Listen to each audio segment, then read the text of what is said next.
Hey, welcome everyone to Wizards Outlook. We got Raymond Lyons here. I'm Wilson Tucker Jr. The Washington Wizards hosted the Portland Trailblazers tonight. Um, a lot of love for former Wizard Danny Avdi in the building, from start lineups to about when he got down in the game. He left the game midway through. Um, hit the deck a couple times, but on to the rest of the game and what we saw take place here. Right, we saw Shaden Sharp go off. 38 points, 36 points, I'm sorry, 8 rebounds, 5 assists, did a little bit of everything. Um, the thing I was impressed most with is, hey man, the athletic young man's turning into quite a basketball player, a whole lot of pace. And poise we saw handling the rock off the high screen. I was just thoroughly impressed by his development. In the olden days, this is stuff that might have been worked through already during your collegiate career. We are in a different time where that stuff gets worked through here. That said, your thoughts on obviously Shaden Sharp and then Washington once again.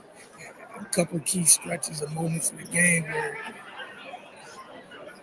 decision making, shot selection, taking care of the ball, whatever you want to go with it. I think the most damning part, at least to me, and then I'm gonna shut up, was the offensive rebound. That gap was probably the most damning to me. But go ahead, Ray. What'd you take away from tonight? Um, yeah, definitely. Shaden Sharp's aggressiveness, just from the minute he got in the game. He just balls to the wall, man. He was on a mission. I don't know if somebody on the Wizards rubbed him the wrong way, but he played 33 minutes tonight. I was third on the team.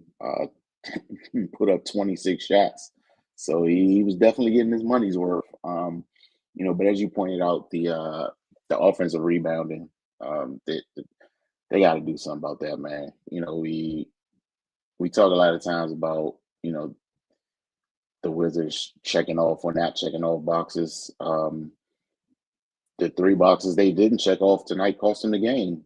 They got between offensive rebounds and the turnover differential, they gave the Trailblazers 14 more possessions. And then they missed 10 free throws. It's an 8-point game. You clean some of that stuff up, and you put yourself in a much better position, man. So this is not new with them. This is their inability to address the little things. It costs them games routinely. So until they get more vigilant with crossing those T's and dotting those I's, it's just going to be the same result. It's good to see Kispert get back into some sort of rhythm. He's been struggling as of late.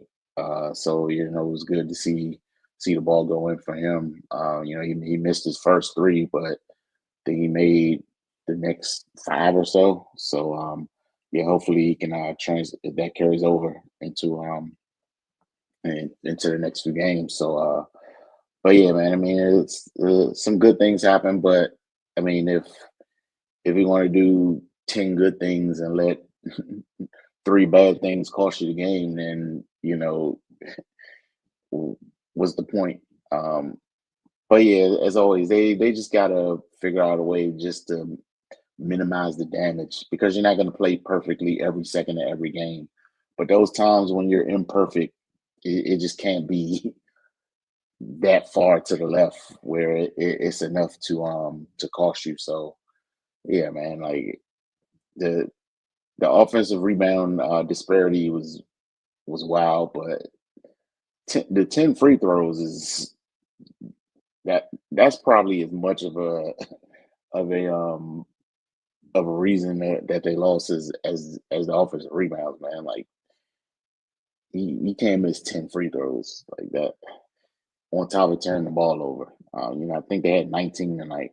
And then just sloppy. You brought up the decision making. This was one of those games where the offense just isn't flowing. They're at their best when the ball is moving and they're getting good looks. And that just wasn't happening tonight. And when they get into those modes where they're not making the extra pass and not making the right reads, then the offense is jagged and it leads to a lot of turnovers, and that's what we saw. Hey, to your point, talking about the extra possessions, right? They didn't take everything down off the scoreboard. Wizards got 83 shots up. They shot 51 from the floor. Neither team shot great from three. That was almost a wash. They both hit 12 threes. Right, fine. They got to the line 33 times. 10 missed free throws, like you said. All right, we talked about the offensive rebound. The extra possessions to this, like to the degree in which it mattered. Portland got 101 shots up. They got to the line 35 times, but they hit 27. They went 27 to 35. Uh, you know, the turnover difference was what, like four? It was four. But Washington conceded damn near 30 points off the turnovers. And one of the things you always talk about, you mentioned this the last couple of years across different iterations, the time of said turnovers. Those little moments and pockets in which teams seize seldom this year, obviously, is evident by the record, has Washington seized those moments. I think one thing that really hurt them tonight, too, was Rashawn Holmes getting in foul trouble. But also, you got Mm. to give credit to Portland because they were getting the paint. And that's another area we talk about all year. I mean, how many nights do we get on here, whether it's a home game, away game, we talk about the points in the paint for the opposing team. It's just far too high.